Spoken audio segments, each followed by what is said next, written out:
పూజ్యులు పెద్దలు వెంకయ్య నాయుడు గారు తెలుగులో అనువదిస్తారు.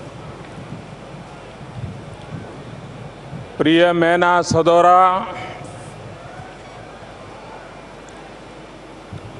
प्रिय मैना सोदारा, सोदारी, मानुसारा, नमस्कारम. అందరికీ విజయాదశమి శుభాకాంక్షలు. ప్రియమైన సోదరీమణులారా, మీ అందరికీ పవిత్రమైన విజయదశమి శుభాకాంక్షలని ప్రధాని గారు తెలియజేస్తున్నారు. आंध्र प्रदेश के राज्यपाल श्रीमान नरसिम्हन जी, राज्य के मुख्यमंत्री श्रीमान चंद्रबाबू जी, केंद्र में मंत्रिपरिषद के मेरे साथी श्रीमान वेंकैया नायडू जी, मंत्रिमंडल के मेरे साथी श्री अशोक गजपति राजू जी, सिंगापुर के minister for trade and industry mister S Eswaran, Tamil Nadu के राज्यपाल श्रीमान रोसैया जी, असम एवं नागालैंड के राज्यपाल श्रीमान पी.बी. आचार्य जी, तेलंगाना के मुख्यमंत्री श्रीमान के.सी. राव, सुप्रीम कोर्ट के न्यायाधीश जस्टिस एन.वी. रमणा जी, केंद्र में मंत्रिमंडल के मेरे साथी श्रीमान बंडारू दत्तात्रेय जी, केंद्र में मंत्रिमंडल के मेरे साथी श्रीमती निर्मला सीतारामन जी, जापान के state minister of economy trade and industry mister Yosuke Takagi, केंद्र में मंत्रिमंडल के मेरे साथी Shriman Y S. Chowdary, Hyderabad high court के कार्यवाहक मुख्य न्यायाधीश जस्टिस दिलीप भोसले जी, आज विजयादशमी के इस पावन पर्व पर और नवरात्रि की शक्ति उपासना के बाद आंध्र प्रदेश एक महत्वपूर्ण कदम उठा रहा है. నవరాత్రి ఉపవాసాలు పూర్తి చేసుకొని విజయదశమిలో ప్రవేశించిన ఈ సందర్భంగా ఆంధ్రప్రదేశ్ ఒక నూతన అధ్యాయంలో ప్రవేశిస్తూ ఉంది. आज आंध्र प्रदेश की राजधानी, जो राजधानी सदियों से अपनी एक सांस्कृतिक विरासत लेकर के जी रही है, अपनी एक ऐतिहासिक विरासत को लेकर के जी रही है, उस संस्कृति के साथ जोड़ते हुए, उस ऐतिहासिक विरासत को साथ जोड़ते हुए अमरावती नए रंग रूप के साथ, नए आधुनिक साज सज्जा के साथ आंध्र के आशा अपेक्षा का केंद्र बिंदु बनने जा रही हैं और एक प्रकार से सच्चे अर्थ में पीपल्स कैपिटल बनने जा रही हैं. मैं यहाँ की सरकार को, यहाँ के नागरिकों को हृदय से बहुत बहुत बधाई देता हूँ, अभिनंदन करता हूँ. శతాబ్దాల యొక్క చరిత్ర కలిగి, వారసత్వం కలిగి, సంస్కృతిని కలిగి వాటన్నింటినీ గుర్తు చేసే విధంగా ఇవాళ ఆంధ్రప్రదేశ్లో కొత్త రాజధాని అన్ని రకాల సాంకేతిక హంగులతో, చారిత్రాత్మక నేపథ్యంతో ప్రజా రాజధానిగా ఈ యొక్క అమరావతి ఏర్పడుతున్న సందర్భంగా నేను అందరికీ శుభాకాంక్షలు తెలియజేస్తూ ఉన్నాను. सरकार बनने के इतने कम समय में चंद्रबाबू ने जिस गति से इस काम को हाथ में लिया और इसको दुनिया में जो कुछ श्रेष्ठ है उसको समाहित करने का प्रयास किया, इसलिए मैं चंद्रबाबू जी को हृदय से बहुत बहुत अभिनंदन देता हूं. ప్రభుత్వం ఏర్పడిన కొద్ది రోజుల్లోనే ప్రపంచంలో ఎక్కడెక్కడ ఏ మంచి అలవాట్లు, మంచి పద్ధతులు, ఉదాహరణలు ఉన్నాయో వాటన్నింటినీ సేకరించి ఆంధ్రప్రదేశ్ ముఖ్యమంత్రి శ్రీ చంద్రబాబు నాయుడు వాటన్నింటినీ జోడించి ఈ కార్యక్రమాన్ని చేపట్టినందుకు నేను వారికి హృదయపూర్వకంగా అభినందనలు తెలియజేస్తున్నాను. శ్రీ చంద్రబాబు నాయుడు గారికి. हमारा देश आज़ाद होने के बाद बहुत कम नए शहर बने हैं और उसके कारण भारत में नए शहर बनाना ये विषय उतनी मात्रा में लोगों में प्रचलित नहीं है कि आज के युग में जितनी मात्रा में होना चाहिए था। స్వాతంత్ర అనంతరం మన దేశంలో దురదృష్టవశాత్తు కొత్త నగరాల యొక్క సుందర నగరాల యొక్క నిర్మాణం అనుకున్నట్టుగా జరగలేదు. కానీ ఇవాళ ఆ అవసరం ఎంతో కూడా ఉంది. दुर्भाग्य से पिछले कुछ दशकों में हमारे देश में एक ऐसी सोच बनी कि अर्बनाइजेशन एक समस्या है और उसी के चलते हमने इस ग्रोथ सेंटर की तरफ अनदेखी की है। మన దేశంలో ఈ పట్టణీకరణ వైపు తగినంత మనం శ్రద్ధ తీసుకోలేదు. అందుకని ఇవాళ ఈ అస్తవ్యస్త పరిస్థితి ఏర్పడింది. आज समय की मांग है कि अर्बन डेवलपमेंट को हमने समस्या नहीं मानना चाहिए, उसे एक अपॉर्चुनिटी मानना चाहिए। ఈ పట్టణీకరణ ఒక సమస్యగా కాకుండా ఇది ఒక గొప్ప మహత్తర అవకాశంగా చేపట్టి పట్టణాల యొక్క అభివృద్ధి కార్యక్రమాన్ని చేపట్టవలసి ఉంది. और इसीलिए भारत सरकार ने दुनिया जिस प्रकार से बदलती रही है, जिस प्रकार से टेक्नोलॉजी का उपयोग हो रहा है, हमें एक आधुनिक शहरों की रचना की ओर जाना होगा और 100 स्मार्ट सिटी की दिशा में जाने का एक अहम कदम भारत सरकार ने उठाया है। ప్రపంచంలో ఏ విధంగా అయితే సాంకేతిక పరిజ్ఞానాన్ని ఉపయోగించి సుందర నగరాల వైపు దృష్టి సారిస్తున్నారో అదేవిధంగా భారతదేశంలో కూడా ఈ శాస్త్రీయ సాంకేతిక పరిజ్ఞానాన్ని ఉపయోగించి అత్యంత ఆధునికమైన యొక్క సుందరమైన యొక్క ఆకర్షణీయ నగరాలను 100 నగరాలను ఏర్పాటు చేయాలని భారత ప్రభుత్వం కూడా నిర్ణయించింది.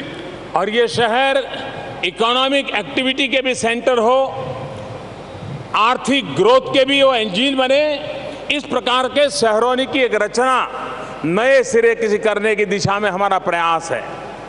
ఈ కొత్త నగరాల్లో ఒకవైపు సంపదను సృష్టించడము, మరొక వైపు ఆధునీకరించడము, ప్రజల యొక్క జీవనంలో మెరుగుదల తీసుకురావడం ఇది నా యొక్క ఉద్దేశం. और तब जाकर के ये नया आधुनिक शहर जिसमें आधुनिक से आधुनिक टेक्नोलॉजी का उपयोग हो, आधुनिक से आधुनिक ट्रांसपोर्टेशन हो, वर्क टू वर्क की योजना हो, ग्रीन हो, नो वेस्टेज वाला सिटी बने। వ్యర్థాలు ఉండకుండా మనం నడిచిపోయి పని చేసుకునేదానికి అవకాశం కలిగించే విధంగా వాహనాలు అవసరం లేకుండా అదేవిధంగా ఆధునిక హంగులు కూడా కలిసి అన్ని విధాల ప్రజలకు అందుబాటులో ఉండేటువంటి నగరాలను మనం ఏర్పాటు చేసుకోవాల్సి ఉంది. వ్యర్థ పదార్థాలు ఎక్కువగా రాకుండా పరిశుభ్రతగా ఉండేటువంటి నగరాలను మనం ఏర్పాటు చేసుకోవాల్సి ఉంది. मैं आशा करता हूं कि देश के अंदर अर्बन डेवलपमेंट की दिशा में जो नए कदम उठाए हैं उसमें अमरावती, आंध्र प्रदेश एक सीमा चिन्ह के रूप में मार्गदर्शक काम करेगा, ऐसा मुझे विश्वास है।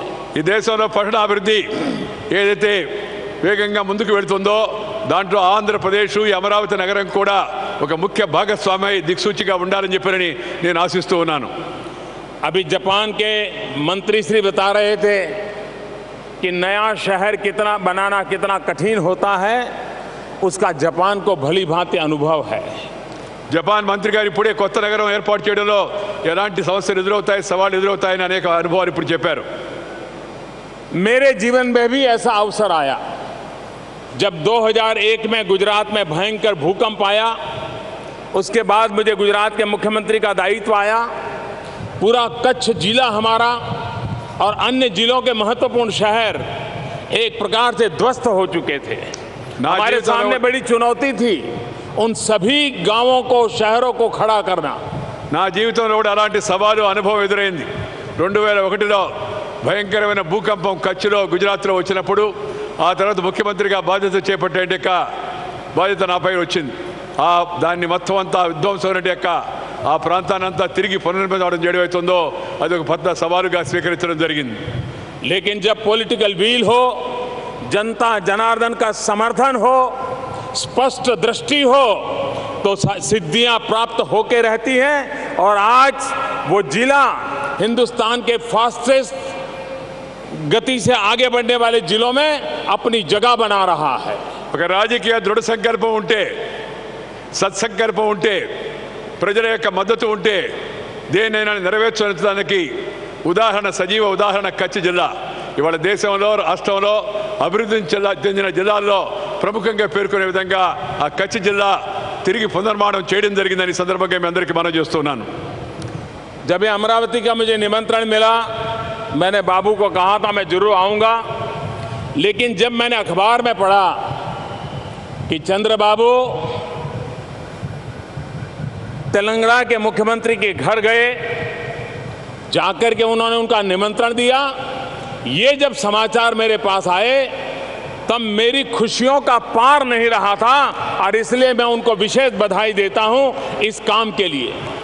ఈ యొక్క ఆంధ్రప్రదేశ్ యొక్క రాజధాని అమరావతికి శంకుస్థాపనకు రావాలని నాకు ఆహ్వానం ఇచ్చినప్పుడు నేను అంగీకరించాను.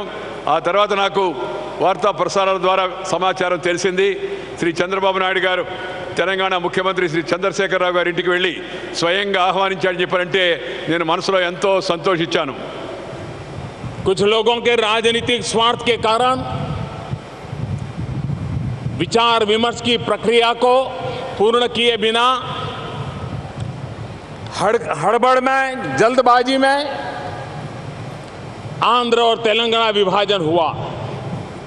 రాజకీయ కారణాలతో సరైనటి యొక్క ఆలోచనలు చేయకుండా, పరిపక్వతతో భవిష్యత్తు గురించి ఆలోచించకుండా ఆ రోజు తొందరపాటుతో రాష్ట్ర విభజన ఆంధ్ర తెలంగాణగా ఏర్పాటు చేశారు నాటి పాలకులు.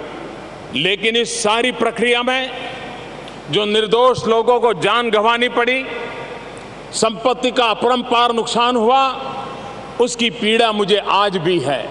ఆ సందర్భంగా రెండు ప్రాంతాల్లో అమాయక జనం యొక్క ప్రాణాలు పోవడం, కొంత ఆస్తులు ధ్వంసం కావడం, అవన్నీ కూడా నా మనసును ఎంతో కలిచివేశాయి. अंग्रेजों ने कुछ ऐसी चीजें छोड़ करके गए कि उसके कारण आज भी हमारे देश में कभी न कभी कोई न कोई तनाव पैदा होता है. ఇంగ్లీష్ వాళ్ళు పోతూ పోతూ కొన్ని అలాంటి ఆలోచనలు వదిలిపెట్టిపోయారు. వాటి కారణంగా మన దేశంలో కూడా అప్పుడప్పుడు ఇలాంటి ఉద్రిక్తతలు, వైషమ్యాలు వస్తూ ఉన్నాయి, జరుగుతూ ఉన్నాయి.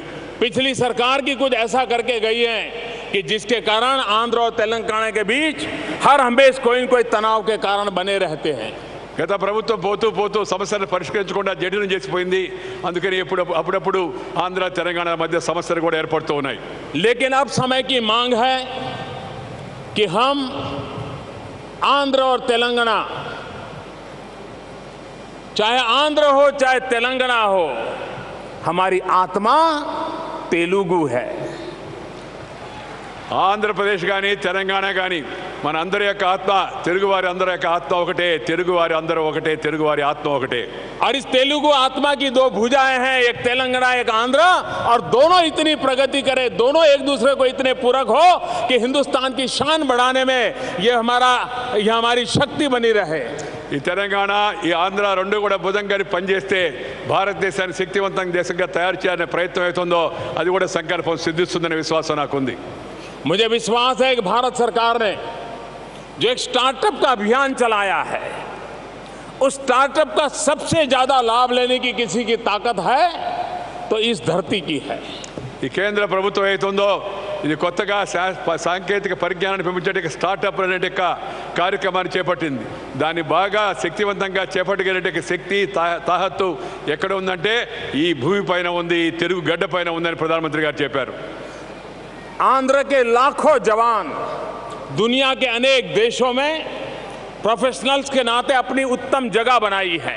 మన ఆంధ్ర తెలుగు ప్రజలు, యువకులు ముఖ్యంగా ప్రపంచంలో అనేక చోట్ల వెళ్ళి ప్రముఖమైన స్థానాలు అక్కడ సంపాదించారు, మనకి పేరు తెస్తూ ఉన్నారు. आंध्र प्रदेश जिसके पास ऐसे प्रतिभावान नौजवान हो, बुद्धिमान यूथ हो, वे इनोवेशन के लिए, स्टार्टअप के लिए एक पूरा नया साम्राज्य आंध्र की धरती पर खड़े कर सकते हैं. ఈ ఆంధ్రప్రదేశ్ చెందిన ఈ తెలుగు యువకులు, విద్యావంతులు, విద్యార్థులు, వీళ్ళ తెలివి అమోఘమైనది. వీళ్ళందరూ కూడా చొరవ చూపించి ఈ స్టార్టప్ల విషయంలో మరింతగా శ్రద్ధ తీసుకుంటే ఇది ఒక నిశ్శబ్ద విప్లవంలాగా ఈ యొక్క ప్రక్రియ ప్రారంభమవుతుంది. దేశానికి, రాష్ట్రానికి మేలు జరుగుతుంది. मुझे विश्वास है कि इसके द्वारा आने वाले दिनों में आंध्र एक नई आर्थिक क्रांति का नेतृत्व करेगा. నాకు పూర్తి విశ్వాసం ఉంది రాబోయే రోజుల్లో ఒక నవ్య ఆర్థిక క్రాంతిని ఆంధ్రప్రదేశ్ సాధించి పెడుతుందనే విశ్వాసం నాకుంది. ये युवा केंद्रीय आर्थिक क्रांति होगी. యువకులపై ఆధారపడే ఆర్థిక వ్యవస్థ కేంద్రీకృత వ్యవస్థ రాబోతుంది. जिस देश के पास 800 मिलियन 65 साल से कम आयु की उम्र के नौजवान हो, वो देश नई आर्थिक शक्ति बन सकता है, नई आर्थिक क्रांति कर सकता है. ఏ దేశంలో అయితే 80 కోట్ల మంది ఈ యొక్క 25-40 సంవత్సరాల వయసు వాళ్ళు ఉన్నారో వాళ్ళు ప్రపంచంలో ఆర్థిక శక్తిగా ఎదిగేందుకు వాళ్ళు ముందుకు వెళ్తారనే విషయంలో ఏమాత్రం అనుమానం లేదు. और मुझे विश्वास है कि भले आंध्र और तेलंगाना अलग हुए हो, लेकिन दोनों में आगे बढ़ने की शक्ति है और दोनों एक दूसरे को पूरक बन करके आगे बढ़ने का प्रयास करेंगे. उतना ही दोनों प्रदेशों को लाभ होगा. ఆంధ్రప్రదేశ్ కానీ తెలంగాణ కానీ విడిపోయినప్పటికీ కూడా ఇద్దరు తమ తెలివితేటలను ఉపయోగించి భుజం కలిపి పనిచేస్తే ప్రపంచంలో శక్తివంతంగా ముందుకు వెళ్ళే అవకాశం ఉంది. ఆ విధంగా చేస్తారనే విశ్వాసం కూడా నాకుంది. जब अटल बिहारी वाजपेयी जी देश के प्रधानमंत्री थे, तब इस देश में 3 नए राज्य बने थे. 3 राज्यों का विभाजन हुआ था, लेकिन कोई कटुता नहीं थी, कोई संघर्ष नहीं हुआ, कोई लहू नहीं बहे और बाद में भी कोई संकट पैदा नहीं हुआ. मुझे आंध्र और तेलंगाना के बीच में भी वही स्थिति लाने का प्रयास करना है. శ్రీమాన్ అటల్ బిహారీ వాజ్పేయి గారి హయాంలో దేశంలో ఆనాడు 3 కొత్త రాష్ట్రాల నిర్మాణం జరిగింది. ఎలాంటి వైషమ్యాలు కానీ విద్వేషాలు కానీ చెరలేకుండా ఆ 3 రాష్ట్రాలు ఏర్పడ్డాయి, ముందుకు వెళుతూ ఉన్నాయి. నాకు విశ్వాసం ఉంది అదేవిధంగా ఆంధ్రప్రదేశ్ తెలంగాణ రాష్ట్రాలు కూడా కలిసికట్టుగా అభివృద్ధి పదంలో ముందుకు వెళ్తాయని చెప్పిన విశ్వాసం నాకుంది. पिछली सरकार ने बहुत सी ऐसी चीजें की हैं जिसको ठीक करने में हमारी काफी ताकत जा रही है, काफी समय जा रहा है. लेकिन मैं इन दोनों प्रदेशवासियों को विश्वास दिलाना चाहता हूं कि भारत सरकार हर प्रकार से आपके साथ रहेगी और हर संभव सहायता करती रहेगी. గతంలో ప్రభుత్వాలు చిన్నచూపు చూసే రాష్ట్రాలను, కానీ నేను మీకు హామీ ఇవ్వదలుచుకున్నాను ఈ తెలుగు ప్రజలకు తెలుగు రాష్ట్రాల రెండింటికి కూడా కావలసిన సంపూర్ణ సహాయ సహకారాలను కేంద్ర ప్రభుత్వం అందిస్తుంది. మిమ్మల్ని కూడా అభివృద్ధి పదంలో ముందుకు తీసుకెళ్లే ప్రయత్నం చేస్తున్నాను. भारत सरकार और चंद्रबाबू के बीच में फ्रीक्वेंसी इतनी मैच होती है, काम करने में एक दूसरे को समझने में इतनी सुविधा है और उसके कारण सरकार बनने के बाद जो पहला ध्यान दिया गया वो हमें ह्यूमन रिसोर्स डेवलपमेंट पर दिया है. आंध्र के अंदर ह्यूमन रिसोर्स डेवलपमेंट का एक कैपिटल कैसे बने, उस दिशा में हमने ध्यान केंद्रित किया है. కేంద్ర ప్రభుత్వం రాష్ట్ర ప్రభుత్వం ఈ రెండింటి మధ్య సరైన సమన్వయం ఉంది. ఏదైతే మానవ ఈ యొక్క మేధస్సు శక్తి అయితే ఉందో దీన్ని సరిగా ఉపయోగించుకుంటే ఆంధ్రప్రదేశ్ మరింత ముందుకు వెళ్తుంది. ఆంధ్రప్రదేశ్లో శ్రీ చంద్రబాబు నాయుడు ఆ దిశలో ముందడుగు కూడా వేశారు. रीऑर्गेनाइजेशन एक्ट के तहत ह्यूमन रिसोर्स डेवलपमेंट को प्राथमिकता देकर के अब तक 11 शैक्षणिक संस्थानों के काम को आगे बढ़ाया गया है. Indian institute of technology IIT, Indian institute of information technology, Indian institute of management, all India institute of medical science NIT, Indian institute of science education and research, central university, petroleum university, ये सारी इकाइयाँ इतने कम समय में खड़ी करने की दिशा में अहम कदम उठा लिए गए हैं. మానవ వనరుల యొక్క అభివృద్ధికి ఇక్కడ అపారమైన అవకాశం ఉందని గుర్తించి రాష్ట్ర విభజన సందర్భంగా ఏవైతే సంస్థల గురించి పేర్కొన్నారో ఆ సంస్థలన్నిటి కూడా అనతి కాలంలోనే వాటిని మంజూరు చేయడం జరిగింది, వాటిని ప్రారంభించడం జరిగింది. అది ఇండియన్ ఇన్స్టిట్యూట్ టెక్నాలజీ కావచ్చు, అలాగే IIIT కావచ్చు, IESR కావచ్చు, లేకపోతే ఇండియన్ ఇన్స్టిట్యూట్ ఆఫ్ మేనేజ్మెంట్ కావచ్చు, లేకపోతే ఆల్ ఇండియా మెడికల్ ఇన్స్టిట్యూట్ కావచ్చు, లేకపోతే పెట్రోలియం యూనివర్సిటీ కావచ్చు, లేకపోతే ఇతరత్ర పరిశోధనా సంస్థలు కావచ్చు, ఏవైతే పేర్కొన్నామో వాటన్నిటిని కూడా మంజూరు చేయడము, శీఘ్రగతిన వాటిని ప్రారంభించడం చేయడము, దానివల్ల ప్రజలకు యువకులకు అవకాశం లభించే విధంగా చూడడం కూడా జరిగింది. प्रजा के इस राजधानी जब बन रही है तब आप लोग अपने अपने गांव से पवित्र माटी और पानी लाए हैं और आपने सच्चे अर्थ में इसको प्रजा की पाटनगरी बनाने की दिशा में एक सफल आयोजन किया है. మీరు కొత్త రాజధాని ఏర్పడేటప్పుడు మీ గ్రామాల నుంచి కొంత మట్టిని సేకరించి ఒక విజయవంతమైన రాజధానిగా దీన్ని ఏర్పాటు చేసే కోసం అని చెప్పి చొరవ చూపించారు. जब मुझे इस योजना का पता चला और आज मैं आ रहा था तो मुझे भी विचार आया. ఈ విషయం నాకు ఎప్పుడైతే తెలిసిందో, ఈ సమాచారం తెలిసిన తర్వాత నాకు కూడా అలాంటి ఆలోచన వచ్చింది. और मैं भी माटी और पानी साथ लेकर के आया. నేను కూడా మట్టిని మరియు నీరుని తీసుకొని తోడుగా ఢిల్లీ నుంచి ఇక్కడికి వచ్చాను కొత్త రాజధాని కోసం అని చెప్పని. मैं माटी लाया हूं, भारत के लोकतंत्र का मंदिर संसद के परिसर में से माटी लाया हूं और पानी यमुना जी नदी में से लाया हूं. और यमुना जी हमारे देश में कोई भी नदी ये सिर्फ नदी नहीं होती है, हमारे देश में नदी एक संस्कृति होती है. మన యొక్క పార్లమెంటు ప్రజా మందిరం అవుతుందో ఆ భారత పార్లమెంట్ యొక్క ప్రాంగణంలో మట్టిని సేకరించి దాన్ని అమరావతి రాజధాని కోసం తీసుకొచ్చాను. దానితో పాటు మనం ఎంతో పవిత్రమైన యొక్క సంస్కృతికి కేంద్ర బిందువైన యొక్క యమునా నది నుంచి కూడా ఢిల్లీని నీరుని తీసుకొచ్చాను. మట్టి నీరు రెండు కూడా ఈ రాజధాని కోసం నాతో పాటు తీసుకురావడం జరిగింది. और जब मैंने चंद्रबाबू को दिया तो उनको आश्चर्य हुआ और वो मुझे कह रहे हैं कि बड़ा इमोशनल टच है मेरे मन को. చంద్రబాబు నాయుడుకి ఎప్పుడైతే నేను వీటిని అందించానో ఆయన అన్నాడు, నాకు మనసులో ఎంతో ఉద్వేగం కలుగుతూ ఉంది. మీరు ఢిల్లీ నుంచి పార్లమెంట్ నుంచి మట్టిని తీసుకురావడం, యమునా నది నుంచి నీరు తీసుకురావడం నాకు ఎంతో ఉద్వేగాన్ని ఆనందభరితుని చేసిందని చెప్పి చంద్రబాబు నాయుడు గారు చెప్పారు. लेकिन मैं आंध्रवासियों को कहना चाहता हूं, ये सिर्फ संसद परिसर की मिट्टी या यमुना जी नदी का जल इतना ही नहीं है, ये तो एक प्रकार से देश की राजधानी अब अमरावती पहुंच गई है, इसका संदेश है. కేవలం ఆ ఢిల్లీలో పార్లమెంటు ప్రాంగణంలో మట్టి లేదా యమునా నది నీరు కాదు ఇక్కడికి వచ్చింది. ఈ దేశం యొక్క రాజధాని మీ రాష్ట్ర రాజధానిలో కలవడం కోసం నేరుగా ఇక్కడికి వచ్చిందని చెప్పి సందర్భంగా మనం చేస్తున్నాను.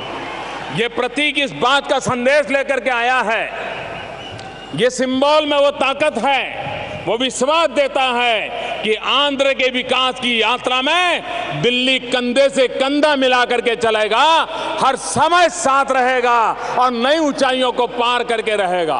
ఇది కేవలం లాంఛనప్రాయంగా తెచ్చింది కాదు.